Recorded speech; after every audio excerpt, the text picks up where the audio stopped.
আসসালামু আলাইকুম। সবাই কেমন আছেন? আজকের ভিডিওতে আমরা দেখব আপনারা যারা পিক্সেল ল্যাব দিয়ে ফটো এডিট করেন, পিক্সেল ল্যাবের মধ্যে বাংলা ফন্ট কিভাবে এড করবেন। আমরা প্রথমে পিক্সেল ল্যাবে চলে যাই। এখান থেকে আমি ফন্টটা চেক করার জন্য একটা লেখা লিখে নিব। এরপর আমার যে ফন্টগুলো আছে এগুলো একটু চেক করে নিব।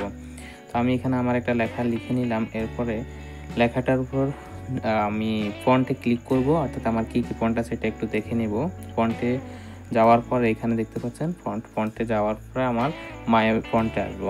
এখানে আমার আগে থেকে দেখেন অনেকগুলা ফন্ট অ্যাড করা রয়েছে। তো এই ফন্টগুলো কীভাবে অ্যাড করবেন আজকের ভিডিওতে এই সেটিংসটাই আপনাদেরকে শিখিয়ে দিব, এই সিস্টেমটাই শিখিয়ে দিব। সবাই ভিডিওটি অবশ্যই লাইক করে দিবেন। তো এর জন্য আমাদেরকে প্রথমে কি করতে হবে, প্রথমে চলে যেতে হবে ফোনের ক্রোম ব্রাউজারে। আশা করি সকলের ফোনে ক্রোম ব্রাউজার রয়েছে। তো ফোনের ক্রোম ব্রাউজারে চলে যাবেন এবং এখানে দেখতে পাচ্ছেন সার্চ অপশান, এখান থেকে সার্চ করে নেবেন free Bangla font. Free Bangla font লিখে সার্চ করলে অনেকগুলো ওয়েবসাইট চলে আসবে। এখান থেকে আপনি যে কোনো ওয়েবসাইট থেকে ফন্ট ডাউনলোড করতে পারেন। আমরা চলে যাব ফন্ট পিডি নামক এই ওয়েবসাইটের উপর ক্লিক করব। ক্লিক করার পর আমাদেরকে ওয়েবসাইটের ভিতরে নিয়ে যাবে এবং এখানে একটু লক্ষ্য করলে দেখতে পাবেন অনেকগুলো ফন্ট রয়েছে, ফ্রি ফন্ট সবগুলো কিন্তু। তো আমরা স্ক্রল করে নিচে দিয়ে গেলে এখানে আমরা দুইটি ফন্ট দেখতে পাচ্ছি, হরুফে তারেক এবং আরেকটি ফন্ট হচ্ছে কর্ণফুলী। আমরা এই দুটি ফন্ট ডাউনলোড করে নিব ডাউনলোড লেখার উপরে ক্লিক করে। তো ডাউনলোড লেখাতে ক্লিক করব এবং পর আবার ডাউনলোড হরফে তারেক ক্লিক করব। এভাবে আমরা দুটি ফন্ট ডাউনলোড করে নিব। ডাউনলোড হয়ে গেলে আমরা ব্যাকে চলে আসবো। একেবারে ব্যাকে এসে আমাদের ফোনের যে ফাইল ম্যানেজার রয়েছে, প্রত্যেকের ফোনের মধ্যে কিন্তু ফাইল ম্যানেজার অপশানটা সফটওয়্যারটা অবশ্যই আছে। তো অ্যাপসের মধ্যে চলে যাবেন, ফাইলের অপশানে চলে যাবেন। অ্যাপসের মধ্যে যাওয়ার পরে এখানে দেখুন দুইটি অপশান থাকবে, ডাউনলোড এবং ডকুমেন্টস অ্যান্ড আদার। তো আপনার ডাউনলোডকৃত ফন্টগুলো আপনার ডকুমেন্টসে থাকতে পারে অথবা ডাউনলোডে থাকতে পারে। তো এখান থেকে আপনি যে কোনো একটা অপশান চেক করে দেখবেন। আমি ডাউনলোডে ক্লিক করলাম, আমার ফন্টগুলো ডাউনলোড অপশানে পেয়ে গেলাম ফোল্ডারের মধ্যে। তো এখন এখান থেকে আমাদের এই ফন্টগুলো জিপ ফাইল আকারে আছে, আমাদেরকে এগুলো আনজিপ করতে হবে। আনজিপ করার জন্য আমরা ফন্টের উপর ক্লিক করব, থ্রি ডটে ক্লিক করলাম, এখানে এক্সট্রাক্ট লেখা আসবে। থ্রি ডটে এক্সট্রাক্ট নাই, আমরা ফন্টের উপর ক্লিক করব এবং এখান থেকে এক্সট্রাক্ট নামক অপশানটা দেখতে পাচ্ছি, এখান থেকে এক্সট্রাক্টে ক্লিক করব, রান করে দিব এবং জিপ ফাইলটা ডিলিট করে দিব। দেখুন ফাইলটা আনজিপ হয়ে গেছে। একইভাবে আমরা যে হরফে তারেক রয়েছে এটিকে এক্সট্রাক্ট করে নেব, ফন্টের উপর ক্লিক করে এক্সট্রাক্টে ক্লিক করব, তারপরে জিপ ফাইলটা ডিলিট করে দিব, এরপরে ডানে ক্লিক করব।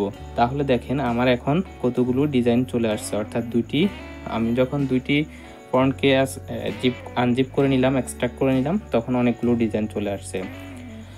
এরপর আমরা চলে যাব আমাদের ফোনের যে পিক্সেল ল্যাব আছে, এই পিক্সেল ল্যাব সফটওয়্যারের মধ্যে চলে যাব। এখানে আমরা আসার পরে সেম লেখাটা এখন ফন্টে ক্লিক করব, মাই ফন্টে যাব।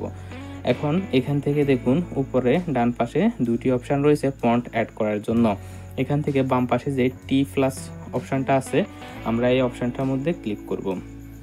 ক্লিক করার পরে এখন এখান থেকে উপরে থ্রি লাইনে ক্লিক করে আমরা আমাদের ফোনের সমস্ত ডাটা যেখানে, অর্থাৎ ফোন স্টোরেজে চলে যাব।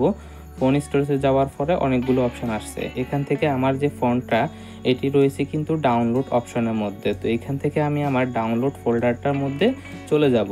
এখানে দেখতে পাচ্ছেন অনেকগুলো অপশান আসছে, এখান থেকে ডাউনলোডে ক্লিক করব। এরপরে আমি এখান থেকে আমার ফন্টগুলোর নাম দেখতে পাচ্ছি ফোল্ডার অনুযায়ী। তো এখান থেকে আমার যে হরুফে তারেক এবং কর্ণফুলী ফন্টটা আছে এটার উপর ক্লিক করব, ইউনিকোড। এখন দেখেন এই ফাইলটার মধ্যে নেই, আমি এখান থেকে ব্যাকে আসব। ব্যাকে আসার পরে এখান থেকে আবার ডাউনলোডে যাব এবং এখান থেকে যে কর্ণফুলী ফোল্ডারটা আছে এটাতে ক্লিক করব এবং দেখেন আমার এখানে ফন্টটা অ্যাড হয়ে গেছে, কর্ণফুলী ইটালিক।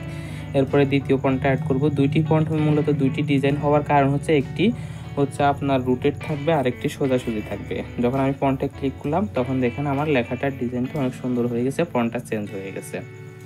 এটা হচ্ছে একটা ফন্ট অ্যাড করলাম। যারা এখনও সাবস্ক্রাইব করেন নাই, নতুন ভিডিও পেতে চ্যানেলটি সাবস্ক্রাইব করেন।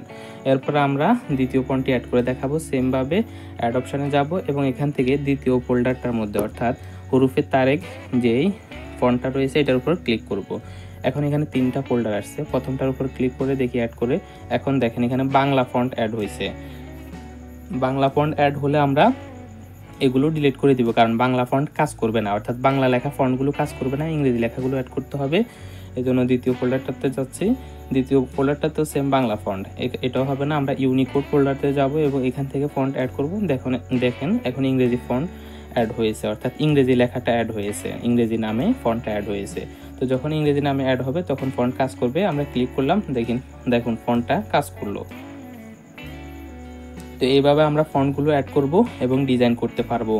এবং আমাদের যে বাংলা লেখায় ফন্টগুলো অ্যাড হয়েছিল, আমরা এই বাংলা লেখাগুলো ডিলিট করে দিব, কারণ বাংলা লেখায় যেগুলো আসে নাম, ওগুলো কিন্তু কাজ করবে না। তো এই ছিল আপনারা কিভাবে অতি সহজে ফন্ট অ্যাড করবেন এই সেটিংসটি। তো আশা করি সহজেই আপনারা কিন্তু বুঝতে পারছেন। তো এই ধরনের যে নতুন নতুন আপডেট ভিডিও পেতে অবশ্যই আমার চ্যানেলটিকে সাবস্ক্রাইব করে দিবেন। সাবস্ক্রাইব করলে আপনারা এই সেটিংস সহ অন্যান্য সকল সেটিংস আপনারা কিন্তু খুব সহজে আমার চ্যানেল থেকে শিখতে পারবেন। ভিডিওটি যদি ভালো লেগে থাকে তাহলে অবশ্যই ভিডিওতে একটি লাইক করে দিবেন এবং পাশে থাকা বেল আইকনটি অল নোটিফিকেশন করে বাজিয়ে দিবেন, তাহলে আমার যে কোনো ভিডিও নোটিফিকেশন আপনার কাছে পৌঁছে যাবে। আসসালামু আলাইকুম।